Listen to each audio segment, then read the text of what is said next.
تبھی کسی عورت کی روک آواز نے انہیں اپنی طرف متوجہ کیا تھا۔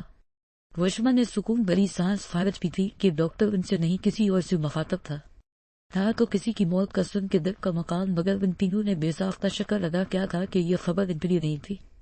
وشما انہیں چھوڑ کے آئی، یوں کی جانب بڑھ گئی، جبکہ محب اسے خدا سے رکشے کی امید کے دلاسے دیتا وہی بیٹھ گیا تھا۔ اپنے بٹ میں ان کو گرم فروز اور شال لے کر فوراً ہاسپٹل پہنچنے کا کہا، کیونکہ اتنی سردی میں شاہ خود بھی بیمار ہو سکتا تھا۔ وہ دونوں خاموشی سے بیٹھے دائیں کرنے لگے تھے۔ محب کو کچھ بھی پوچھنا فی الحال صحیح نہیں لگ رہا تھا، مگر جو چیز اسے بار بار چونکا رہی تھی وہ شاہ کے بے ترتیب الفاظ میں اسد کا شاہ کی پرسنل لائف سے کیا کنیکشن تھا۔ کچھ تو تھا جو ان دونوں کے رویے ایک دوسرے کے ساتھ الجھے ہوئے تھے، کچھ مست تھا۔ مبارک ہو شاہ بھائی، اب بھابھی خیریت سے ہے؟ وشما کی آواز نے جیسے ان کے اوپر ایک سہل طاری کر دیا تھا۔ وہ فرق جذبات سے کھڑا ہو گیا تھا۔ مم نے مل سکتا ہوں اس سے؟ ننک بھرے لہجے میں وہ وشما سے مخاطب ہوا تھا۔ نہیں، ابھی ان کو مزید انٹینسیو کی ضرورت ہے۔ آپ تسلی رکھیں، now she is totally fine and your little champ also. ایک پروفیشنل سمائل کے ساتھ اس نے شاہ کو دلاسا دیا تھا، جبکہ محب اور شاہ اس کے لٹل چیمپ کہنے پر چونکے تھے۔ محب کو لگا ابھی شاہ کو غصہ آئے گا، کیونکہ وہ شاید اس کی کوئی کزن سسٹر کچھ بھی ہو سکتی، پر وائف کیسے شاہ ان سے اتنی بڑی بات چھپا سکتا ہے؟ جب شاہ کی خوشی سے بھرپور آواز نے اسے متوجہ کیا، آپ سچ کہہ رہی ہیں؟ وشما اس پریگننٹ تسبیح خوشی سے ان جگا رہا تھا۔ ابھی جو کچھ دیر پہلے دیوانہ ہوا بیٹھا تھا، ایک دم کتنی خوشیاں ملنے پر خوشی سے سمے نہیں جا رہا تھا۔ جی شاہ بھائی، اور شاید ان کے بے ہوش ہونے کی وجہ بھی یہی رہی۔ اکثر ایسی حالت میں پیشنٹ کی لاگنی سے ایسے ہی مسائل پیدا ہوتے ہیں۔ ایک minute, Vishma and mister Shah I am also here, will you tell me what the matter is? ایک منٹ، وش اسے بولنے کے لیے تیار دیکھ جھڑکتے ہوئے محب نے کہا، جبکہ مکمل طور پر شاہ کی جانب متوجہ ہوا تھا۔ کب انکوٹ کی بیوی اینڈ ناؤ بچہ، مطلب کہ اتنی کوئی سروس؟ شاہ کو تیوریاں دکھاتے ہوئے وہ وشما کا لحاظ کیے بغیر شروع ہو چکا تھا، جبکہ شاہ فرحال سکو کوئی جواب دینے کے موڈ میں نہیں تھا۔ نائب کی جیب سے موبائل نکالتے وہ گھر کا نمبر ملا چکا تھا۔ بابا اور چچا کو کال کرنے اور بیا کی کنڈیشن کا بتانے کے بعد تسلی سے موبائل اس کی جیب میں ڈالتے وہی پرانے والا شاہ لوٹ آیا تھا۔ نہ چھیڑ، قصہ محبت بڑی لمبی کہانی ہے، میں زمانے سے نہیں ہارا، بس کسی کی بات مانی ہے۔ اکلے نے اپنے پسندیدہ گانے کو شعر کی طرز میں پڑھتے ہوئے ہلکے سے محب کے گالوں کو چھوا تھا، جبکہ بیوی کے سامنے دوست کی اتنی کمی پر وہ اسے بس آنکھیں دیکھ کے رہ گیا تھا۔ تھینک یو وشما، آج شاید تم لوگ میرے لیے فرشتہ بن کے آئے ہو۔ محب کو اس پہ حال بات چھوڑتا وہ وشما سے فارمیلٹیز پوری کرنے لگا تھا۔ نائب اسے گھورتا وشما کا ہاتھ پکڑ کے لے گیا تھا۔ تم سنبھال اپنی سڈن وائف کو، خبردار جو میری بیوی کو سسٹر یا بھابھی بولا، ہمارا تم سے جینا مرنا فرق۔ نائب بچکانہ انداز میں دمکاتے ہوئے وہاں سے چلا گیا تھا۔ ویسے بھی صبح اپنے پر پھیلا چکی تھی، جبکہ اس نے اسد سے اپنے ذہن میں کرداتے سوالوں کے جواب بھی لینے تھے۔ دگیز بیا کی جب آنکھ کھلی وشما بیگم کو اپنے سرہانے بیٹھے پایا تھا۔ کافی دیر دماغ پر زور دینے کے باوجود بھی اپنے ہاسپٹل میں ہونے کی وجہ اسے سمجھ نہیں آ رہی تھی۔ کیسی طبیعت ہے میری بیٹی کی؟ تائی اماں کی آواز پر اس نے غور کیا تو وشما بیگم کے علاوہ پپا، تایا، ابو اور دادی، دادا اور آنی دی بھی موجود تھی۔ ایک نہیں تھا تو وہی ظالم شخص۔ شولائن کی یاد سے ایک ڈر جاگ اٹھا تھا۔ بے ساختہ اس کا ہاتھ اپنے دائیں گال پر پڑا تھا۔ تایا ابو اس کی حالت سمجھتے ہوئے خاموشی سے سر جھکائے کھڑے تھے، مگر گھر میں کسی کو بھی شولائن اور بیا کے درمیان کی چپکرش کا نہیں بتایا تھا، جبکہ اس کی غیر موجودگی کم از کم گھر کے مردوں کے لیے نئی بات نہیں تھی۔ ہیلو، کیسی ہیں آپ؟ نرس نے فارمل سمائل پاس کرتے ہوئے اس سے حال احوال پوچھا تھا۔ ٹھیک ہوں میں، بیا نے مدھم آواز میں بولا تھا، اسے اپنی آواز خود بھی انجان لگی تھی۔ جی اب تو آپ کو بلکہ ٹھیک ہونا چاہیے، ویسے 2 گھنٹے بارش میں بھیگنے کی زد میں آپ اپنے بچے کی جان خطرے میں ڈالنے میں کوئی کسر نہیں چھوڑی تھی۔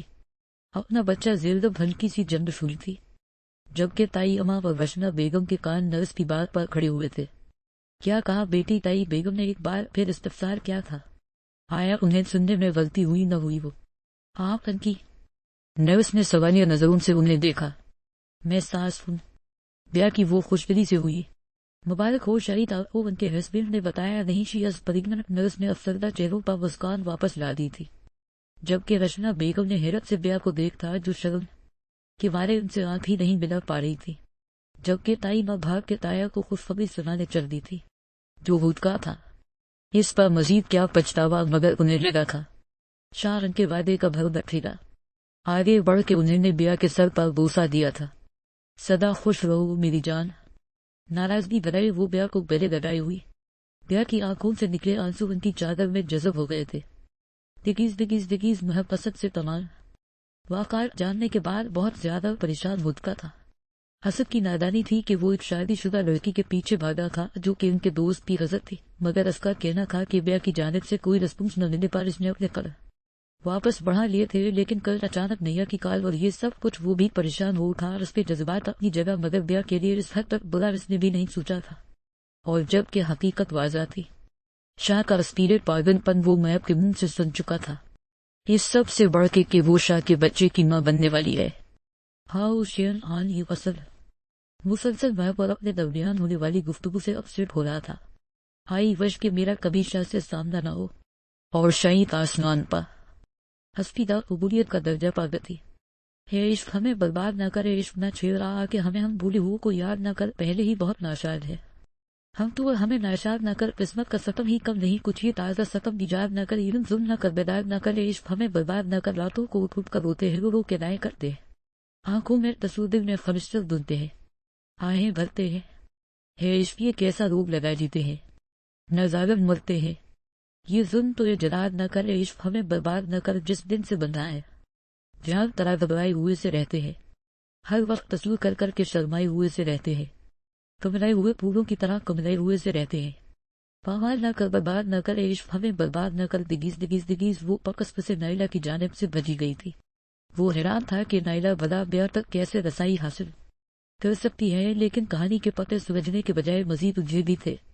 جب میں نے اسے اسد سے ہونے والی اپنی گفتگو لفظ بالفظ بتائی تھی، اور سب سے زیادہ نیا کا کردار تھا اسے بیا کی جانب مزید قدم بڑھانے کے لیے۔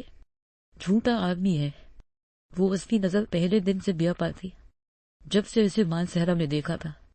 اس نے یاد نہیں کس طرح ریکٹ کیا تھا، اس کی انہی رویوں نے مجھے بیا کے ساتھ سختی پر مجبور کیا تھا، اس پر گن فائر کیا تاکہ وہ صحن کے پیچھے چلی جائے، پر وہ بے وقوف وہی بے ہوش ہو گئی۔ شاہ نے سختی سے مٹھیاں بھینچی، اسے کبھی بھی اپنے دوستوں کے ساتھ اپنے فرینڈلی میٹرز ڈسکس کرنا گوارا نہیں، پر قسمت آج نور پر جہاں کھڑا کیا ہوئی تھی۔ سر آپ نے جن 2 لڑکیوں کی انفو مانگی تھی وہ دونوں ایک ہی ہیں، نہیں ہے دراصل نائلہ ہی ہے۔ اسپیر انفارمر کی رپورٹ نے گویارک دھماکہ کیا تھا، نہیں ہے نائلہ ایک ہی ہے۔ پھر یہ گیم پھر وہ بھلا کب نائلہ کی آنکھوں میں چھپی اپنی پسندیدگی سے ناواقف تھا، پر بیا اس نے بیا کیوں ٹارگٹ کیا، اور اسد کیسے وہ جتنا سوچتا اس کا دماغ اتنا الجھ رہا تھا۔ کیا ہی اچھا ہو ہم تینوں مل کے اس پہلی کو سلجھا لے۔ نو، میں اس شخص کی شکل بھی نہیں دیکھنا چاہیتا۔ شاہ نے غصے سے پنچ ٹیبل پر مارا تھا۔ جب تک میں اس بارے خود انویسٹیگیٹ نہیں کر لیتا مجھے کسی پر بھی یقین نہیں، کسی پر بھی نہیں۔ محب کو دیکھتے ہوئے وہ بولا تھا، جبکہ محب کا دل اپنے دوست کی اتنی بے اعتباری پر بری طرح پٹا تھا۔ دگیز دگیز دگیز نائلہ کو تریز کرنے کے بعد وہ اس تک جا پہنچا تھا، جبکہ اسے اپنے سامنے دیکھ وہ ایک لمحے تو ہڑبڑا گئی تھی، پر دوسرے لمحے خود پر کنٹرول کرتی وہ خوشی خوشی اس سے ملنے لگی تھی۔ شاہ نے اپنے ساتھ لائی گئی 2 لیڈیز کو اندر بلوا کے اسے وہاں سے نکلوایا تھا، جبکہ وہ اپنے تعلقات کی دھمکیاں دیتی شاہ کا غصہ مزید بھڑکا رہی تھی۔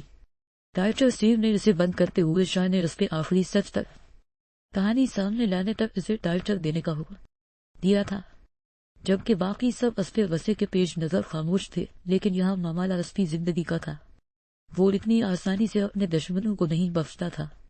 وہ نازک لڑکی کہاں کتنی دیر ٹارچر برداشت کر سکتی تھی؟ جب ریکارڈن شاہ کے سامنے رکھی گویا اس کا اپنا سر پیٹ لینے کو جی چاہا تھا، اس نے اپنے ہاتھوں اپنی غضب کا جنازہ نکالنے میں کوئی کسر نہ چھوڑی تھی۔ دگیز دگیز دگیز میرا نام نائلہ مریم ہے، جبکہ ڈاکومنٹس میں کچھ رد و بدل کے بعد میرا ایڈمیشن یونیورسٹی میں میرے باس نے کروایا تھا۔ ہم لوگوں کا مشن انوسمنٹ پر گھر سے تنگ لڑکیوں کو قریب کر کے اپنے ساتھ شامل کرنا ہے، مگر اس بار ہمارا مشن جو لڑکی بنی وہ شورائن کی بیوی تھی جو میں نے خود سلیکٹ کی تھی۔ یونیورسٹی کے پہلے دن ہی میں نے اسے شورائن کے ساتھ دیکھ لیا تھا، لیکن جب وہ 1 ہفتے بعد دوبارہ آئی تو میں نے اس کی طرف دوستی کا ہاتھ بڑھایا اور وہ بے وقوف لڑکی میرے جا میں کھنستی گئی۔ میرا مقصد اسے قریب کر کے شورائن سے دور کرنا تھا۔ ہر لڑکی کی طرح میں بھی اچھی زندگی کے خواب دیکھنے لگی تھی، اور ان خوابوں کی تعبیر مجھے اسد کی صورت نظر آئی۔ میں پہلی نظر میں اس کی آنکھوں میں بیاہ کے لیے پنیتے جذبے دیکھ چکی تھی۔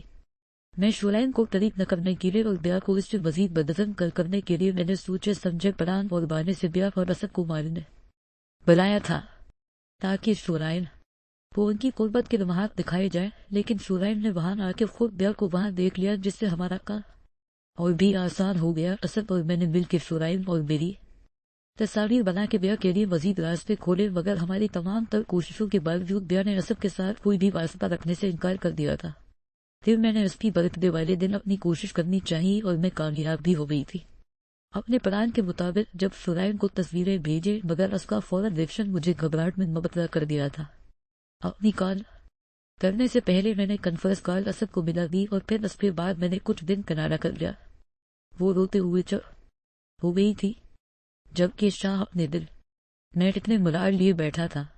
لڑکی کہاں کسبی تھی کوئی نہیں جان سکتا تھا، شہید بیاہ کی جس نے بغیر سوچے سمجھے اپنی ذاتی زندگی کو ایک انجان لڑکی سے دستبس کیا تھا، اور اسے اتنی سپیس بھی کہ وہ کھلم کھلا ان کی زندگی برباد کرنے لگی۔ یا شہید شعلین کی جو رکائی ہائی کا ایجنٹ ہو کے بھی اپنی شریک سفر کو کنفیڈنٹ میں نہیں لے سکا، بلکہ اسے پہلیوں کی زبانی سمجھانے کی کوشش میں خود سے مزید بدظن کر چکا تھا۔ یا پھر اسد کی جذبے دل میں انجان لڑکی کے لیے خدا نے محبت پیدا کر دی، لیکن حقیقت معلوم پڑنے پر وہ اپنے قدم روک بھی تو سکتا تھا۔ تبھی کسی عورت کی روک آواز نے انہیں اپنی طرف متوجہ کیا تھا۔ وشما نے سکون بھری سانس خارج کی تھی کہ ڈاکٹر ان سے نہیں کسی اور سے مخاطب تھا۔